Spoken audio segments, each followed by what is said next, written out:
Déjà sur les rebonds offensifs qu'on a concédés, notamment en fin de match, là où les possessions valaient de l'or. C'est vrai que Hassel, qui est réputé pour ça, a fait un chantier là-dedans. Et puis, on doit avoir Juan Palacios qui tourne à peu près à 90% de réussite au lancer franc, qui fait 2 sur 4. S'il fait 4 sur 4, je pense que le match est fini. Mais bon, on ne peut pas lui jeter la pierre vu le travail qu'il a abattu ce soir. J'ai le sentiment que la sortie d'Ousmane Camara, qui était blessé à l'œil, vous a fait beaucoup de mal. C'est votre période la plus délicate. Oui, après non, c'est que Cholet devait prouver quelque chose à son public ce soir et ils l'ont fait. On savait très bien qu'ils allaient essayer de pousser et d'appuyer, notamment sur la sortie d'Ousmane à l'intérieur. C'est ce qu'ils ont fait. Après, on est rentré dans les rotations, on a fait le job avec les jeunes. Donc bon, c'est sûr que c'est difficile, mais je pense pas que ça soit la clé du match non plus. Ousmane et Palacios, justement, vous ont longtemps tenu dans le match. Oui. Vous avez beaucoup reposé sur eux pendant une partie du match. Et vous avez retrouvé vos vidéos extérieures plutôt sur la fin. Sur la fin, oui. Mais justement, ça fonctionnait bien tout le match. Derrière, on a un petit peu changé notre façon de jouer. On attendait des gros tirs, alors que ce qu'on faisait pour l'instant, depuis le début du match, fonctionnait. C'est des petites erreurs qu'on doit corriger aussi.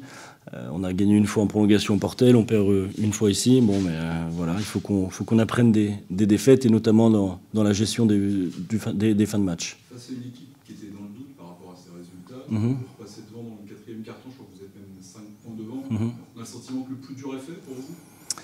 Le plus dur, oui. Après, moi, c'est même quand que Régis était aux commandes, les défaites étaient là, mais pas non plus énormes.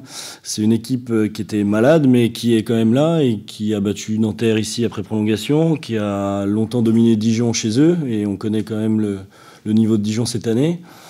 C'est une belle équipe. Après, voilà, on n'a pas su appuyer là où ça faisait mal. Et puis Papsi, il faut dire qu'il fait un énorme match, une énorme fin de match, et c'était pas forcément prévu non plus. Il met 2 gros tirs à 3 points à la fin, et puis le panier pour l'égalisation. Donc voilà, c'est le basket.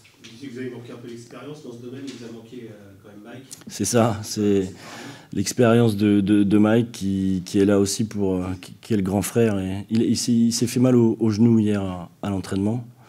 Il a reçu un choc et du coup le genou était gonflé, il n'a pas pu jouer.